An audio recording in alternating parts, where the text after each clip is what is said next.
Welcome to my channel.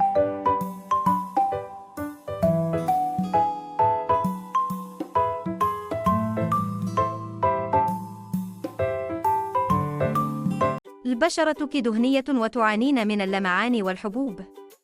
تعالي نكتشف معا أفضل المسكات الطبيعية التي تنظف وتوازن الزيوت.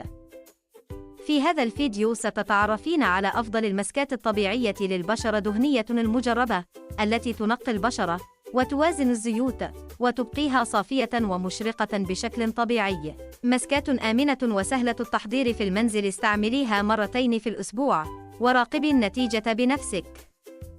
ملاحظات مهمة: اختبري المسك على منطقة صغيرة أولاً. لا تستعملي أكثر من مسك في نفس اليوم. استعملي مرطباً خفيفاً بعد كل مسك.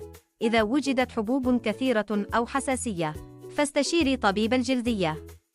مسك الشاي الأخضر والعسل. الفائدة: يهدئ البشرة ويقلل الالتهابات وينظف المسام. الطريقة: ملعقة عسل كيس شاي أخضر مفتوح، يترك 10 دقائق ثم يغسل بماء فاتر. مسك الزبادي والشوفان. الفائدة: يمتص الزيوت الزائدة ويبقي البشرة ناعمة.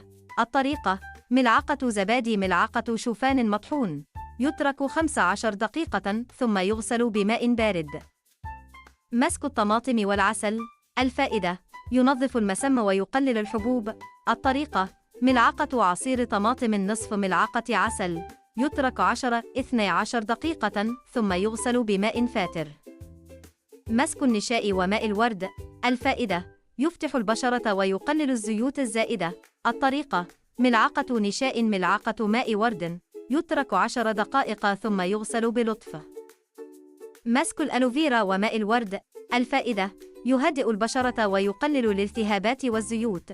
الطريقة: ملعقة جل ألوفيرا نصف ملعقة ماء ورد، يترك 10 دقائق ويغسل بماء بارد. جربي هذه المسكات وراقبي الفرق بنفسك. بشرة ناعمة، صافية، ومتوازنة طبيعياً. Thanks for watching. Bye.